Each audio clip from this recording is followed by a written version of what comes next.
नमस्कार, जय श्री राम दोस्तों। स्वागत है आप सबका आपके अपने चैनल डिम्पल वाणी में। जल्दी से टेरेस लॉन पर जाकर उसने ताज़े फूल तोड़े और उनका खूबसूरत सा गुलदस्ता बनाकर नमक के पानी में रखकर टेबल पर सजा दिया। पूरे घर के पर्दे, बेडशीट्स, कुशन कवर बदलकर, रूम फ्रेशनर छिड़ककर उसने घर का जायजा लिया।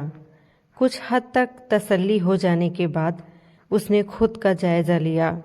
सी ग्रीन कलर पर पिंक पर्ल्स के वर्क वाली साड़ी और पर्ल्स की ही नाजुक सी ज्वेलरी और नोज पिन पहने, बालों के सलीके से बांधे बन में वह कोई रॉयल प्रिंसेस ही लग रही थी।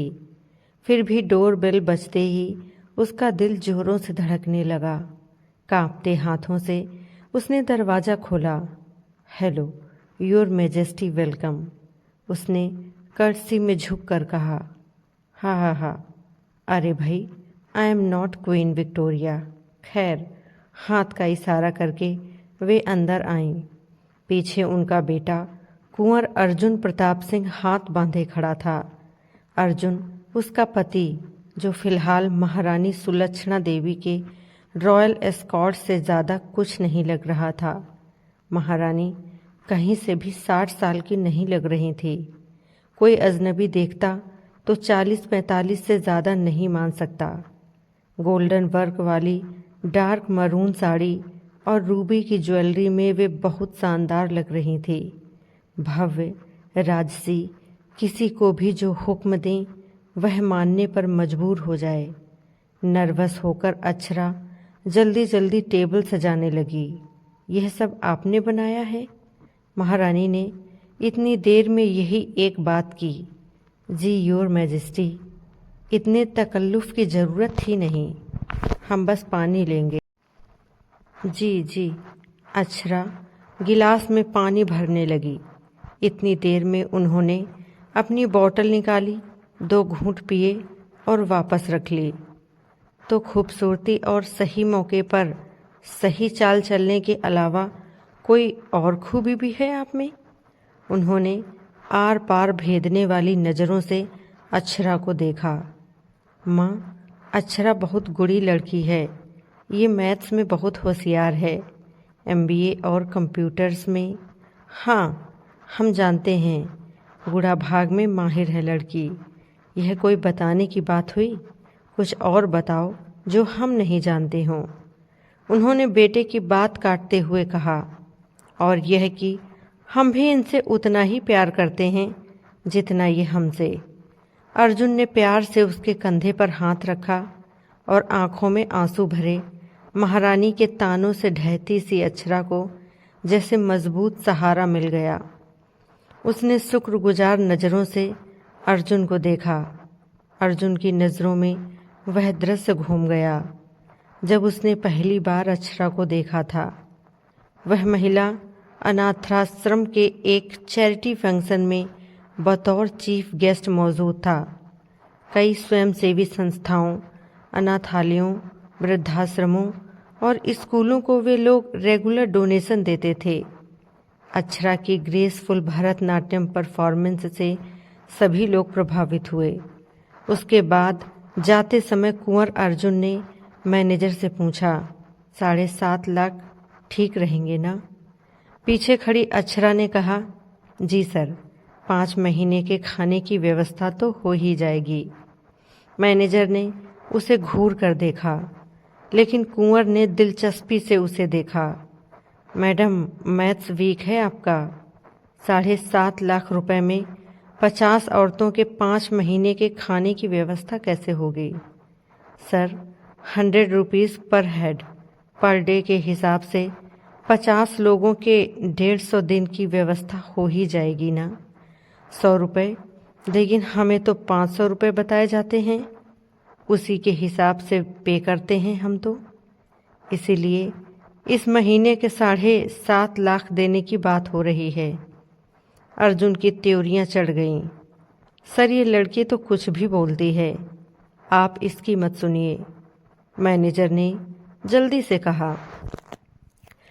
अर्जुन ने हाथ के इशारे से मैनेजर को चुप किया और वहां रह रही सभी महिलाओं से बातचीत करने का इरादा जाहिर किया और यह भी कि कोई और वहाँ मौजूद ना हो।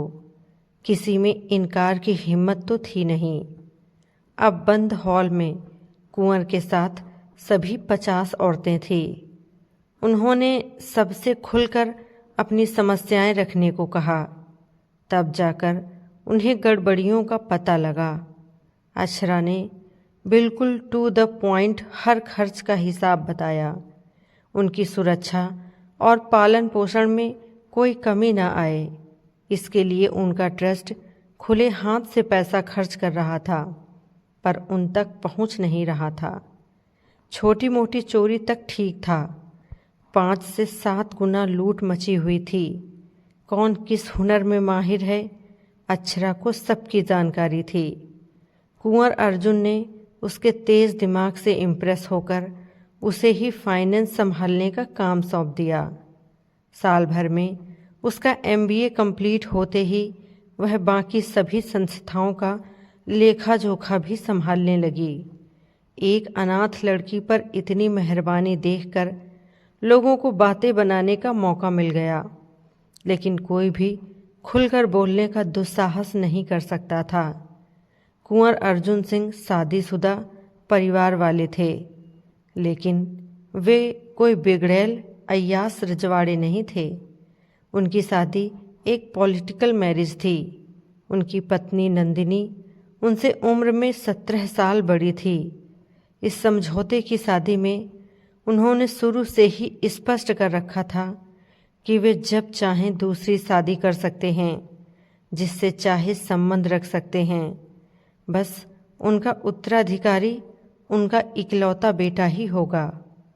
कुंवर अर्जुन चरित्र के पक्के थे। अक्षरा पहली मुलाकात में ही उन पर अपनी छाप छोड़ गई। फिर भी उनका और कोई इरादा नहीं था, लेकिन जितनी तेजी से वह सफलता की सीढ़ियां चढ़ रही थी और उसे लोगों की जिन बातों का सामना करना पड़ रहा था, उनकी इच्छा थी कि वे उसे सारी दुनिया की बुरी नज़रों से बचा कर रख लें। यह इच्छा कब प्यार में बदल गई उन्हें पता ही नहीं चला, लेकिन उनसे पहले उनकी पत्नी नंदिनी देवी को इसका एहसास हो गया। उन्होंने अपने पति का मन टटोला और उन्हें डिवोर्स देने के लिए तैयार हो गईं। शर्त यही थी कि वारिस उनका बेटा कुंवर आदित्य ही रहेगा। जब उन्होंने अक्षरा को शादी के लिए प्रपोज किया तो उसे यकीन ही नहीं हुआ। कुंवर अर्जुन वह चांद थे जिन्हें बस वह दूर से देख सकती थी, चाह सकती थी, पूजा कर सकती थी, पर छू नहीं सकती थी। पर कोर्ट मैरिज करके उन्होंने उसके सब अंदेशे दूर कर दिए। उसे तो बिन मांगे स्वर्ग मिल गया था। अपने रॉयल पैलेस से बहुत दूर उन्होंने शहर में ही उसे अपार्टमेंट दिला दिया। कागजों पर अलग होने के बावजूद नंदिनी देवी अभी भी महल पर राज कर रही थी और इससे अक्षरा को कोई मतलब था भी नहीं। वह अपनी छोटी सी दुनिया में खुश थी। शादी के 3 महीने बाद आज पहली बार उसकी सास महारानी सुलक्षणा देवी उससे मिलने आ रही थी और उसकी घबराहट स्वाभाविक थी। देखो लड़की, हम आपको एक बात समझाने आए हैं। कुंवर कितनी ही पटरानियां रख लें, रानी नंदिनी देवी ही रहेंगी और इनके वारिस कुंवर आदित्य ही रहेंगे। इसके अलावा ये कभी पिता नहीं बनेंगे। आदित्य के जन्म के बाद ही इन्होंने नसबंदी करा ली थी। यह तो तुम जानती ही होगी। नहीं जानती हो तो अब जान लो। इसलिए पति से बेवफाई करने की सोचना भी मत। जिंदा रहना चाहती हो तो पैलेस की तरफ कभी आंख उठाकर मत देखना। उस पर बिजली गिराकर वे जैसी शान से आई थी वैसे ही वापस चली गईं। अक्षरा कितनी ही देर बुत बनी खड़ी रही। वह अनाथ सही, आत्मनिर्भर प्रतिभावान लड़की थी और उसे यह सब जानने का हक था। वह कुंवर के अलावा उसके पति भी तो हैं।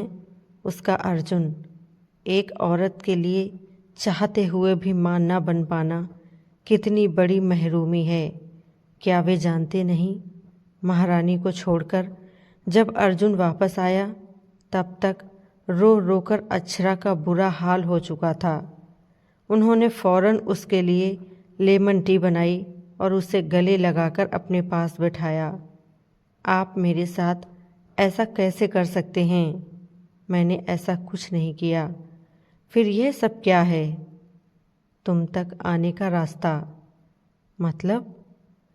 मतलब तुम अगर चाहती हो तो माँ ज़रूर बनोगी। कोई तुमसे तुम्हारा हक नहीं छीन सकता।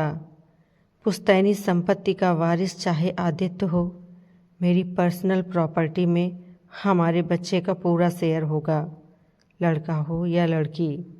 नसबंदी की बात बस माँ को मनाने के लिए थी, नहीं तो वह शाही खानदान के अलावा कहीं रिश्ता नहीं जोड़ने देती। मुझे महल और प्रॉपर्टी चाहिए भी नहीं बिल्कुल। मैं एक नॉर्मल लड़की हूँ और एक नॉर्मल फैमिली चाहती हूँ जो हमारी अपनी मेहनत और प्यार से बनी हो, और वह हम ज़रूर बनाएंगे। भरोसा है न मुझ पर? खुद से ज़्यादा। अब अक्षरा को अपनी खुशनसीबी पर कोई शक नहीं रहा। आपको कहानी कैसी लगी कमेंट करके ज़रूर बताएं। चैनल को सब्सक्राइब करें। वीडियो को अंत तक देखने के लिए आपका बहुत बहुत धन्यवाद। वीडियो को अपने फ्रेंड्स और फैमिली मेम्बर्स के बीच शेयर करें। जय श्री राम। धन्यवाद।